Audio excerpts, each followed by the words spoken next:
Thinking about giving your hair topper or your wig a fresh look?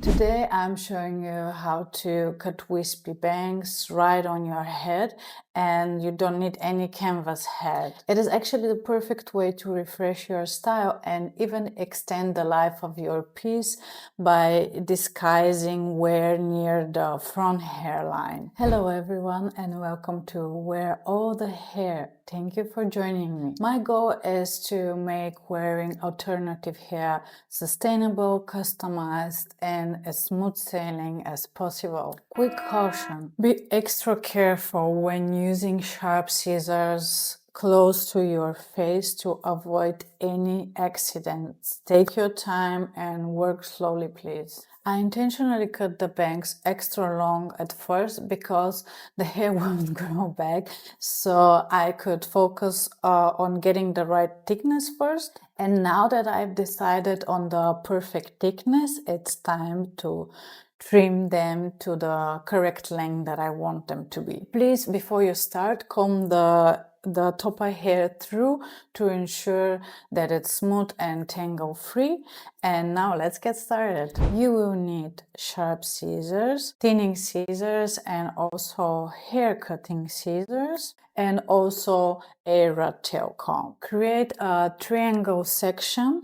Find the center of the topper's front hairline aligned with the middle of your forehead. Using a rat tail comb, draw two diagonal lines starting 1 to 2 inches back from the front edge of the topper, angling out to the outer corners of your eyebrows. And this triangle section will form the basis of your bangs. Gently tuck the remaining hair behind your ears to keep it separate from the section you want to cut. Comb the triangle section forward and gather it neatly in front of your face. Pull the hair straight down in front of your nose and twist the section into a tight coil, keeping the tension even directly in front of your nose. Now it's time to decide how long you want your wispy bangs to be. Cut at the middle of your nose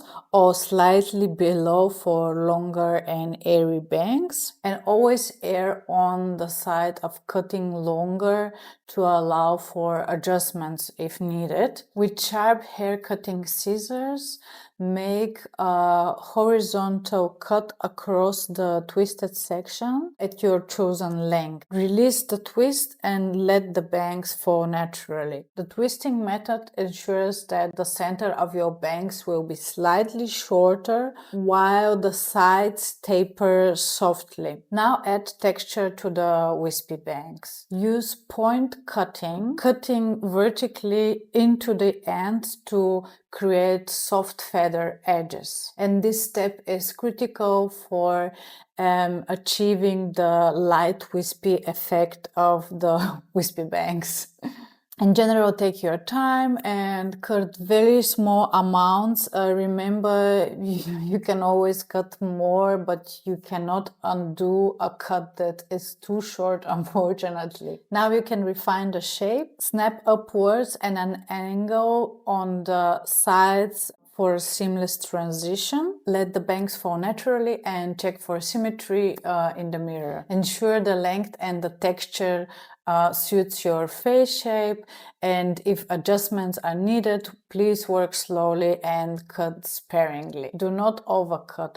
Remember, hair toppers or wigs don't grow back. Start longer than you think you need and trim gradually. For wispy bangs, the goal is lightness and softness. Trim small amounts at a time. At the end, test the movement, move your head and check how the bangs fall naturally. And there you have it. That is how I trimmed and cut my own bangs on my silk top hair topper.